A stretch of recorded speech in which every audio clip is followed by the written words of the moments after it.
Isang araw, habang kasama ni Lolo Fenicio ang kanyang mga apo sa bahay, sinariwan niya ang kanyang mga magagandang alaala at mga aral na natutunan niya sa pagkikipagsapalaran bilang isang manlalakbay. Si Lolo Fenicio, na mas kilala bilang Fin, ay isang dating kasapi sa pangkat ng mga manlalakbay na naninilbihan para sa taong bayan. Kasama niya sa kanilang pangkat ang kanyang dalawang katunggali sa pagiging pinuno na sina Cielo at Petro. Dahil sa angking galing ni Fin at ng kanyang pangkat, ilang laban na rin ang kanilang naipanalo laban sa mga kaaway.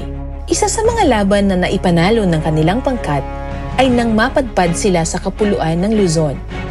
Naipanalo nila ang kalayaan ng isang pamayanan laban sa mga mang-aapi nito dahil sa pagkakaisa at pagtutulungan nila sa isa't isa. Dahil sa kanilang husay, nagbuni ang buong pamayanan kung saan sila naimbitahan sa isang pagtitipon. Isinama sa isang sayawan ng mga kababaihan ang pangkat ni Fin bilang pagdiriwang sa kanilang kabayanihan.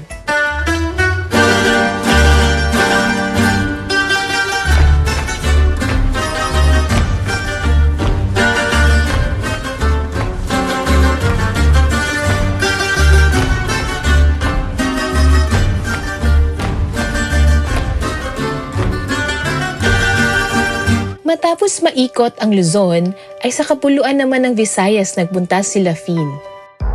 Nang makarating sina Fin sa kapuluan ng Visayas, ay nadatnan nila ang isang pamayanan na puno ng mga taong may sakit dahil sa pandemya. Hindi nagdalawang isip ang pangkat nila Fin na tumulong sa mga taong nagkasakit. Laking pasasalamat naman ang nadarama ng mga tao sa tulong na ibinigay nila Fin. Kaya't bilang pasasalamat sa kanilang pagtulong, nag-alay ng sayaw ang pamayanan na pawang mga deboto ng Senyor Santo Niño.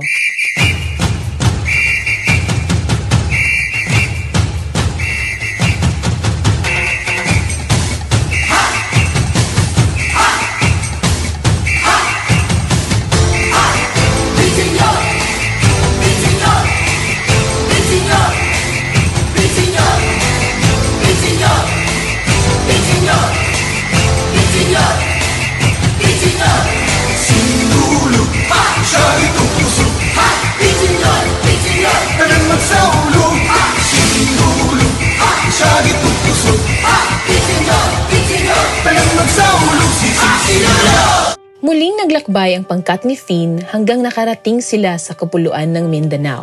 Sa kanilang paglalakbay sa Mindanao, ay napadpad sila sa isang pamayanan na mayroong pagdiriwang. Naengganyo sina Fin na sumali sa pagdiriwang at isa na rito ay ang paglaro ng hilaan ng lubid.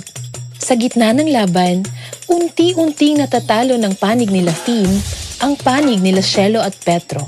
Sa takot na tuluyang matalo, nandaya sina Cielo at Petro at biglang sinipa ang paa ni Fin na naging sanhi ng pagkadapa nito. Nagtagumpay sina Cielo at Petro sa kanilang pandaraya. Natalo man ang grupo nila Fin, naisipan nitong tanggapin na lamang ang pagkatalo dahil darating din ang panahon na babawi rin sila at mananalo sa laban ng patas. Matapos ang laro, ay nagsimula na ang pista sa nayon kung saan ipinakita ng pamayanan ang makulay na tradisyon ng Mindanao.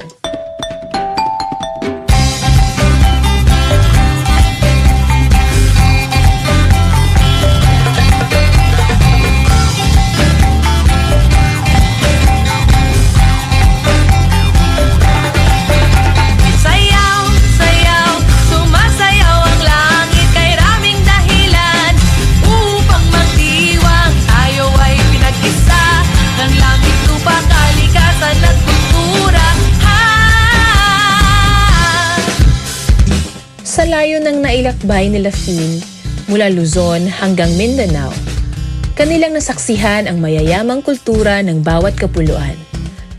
Kahit iba-iba man ang paniniwala at tradisyon, ay nagkakaisa pa rin ng mga tao tungo sa kaunlaran ng bansang Pilipinas.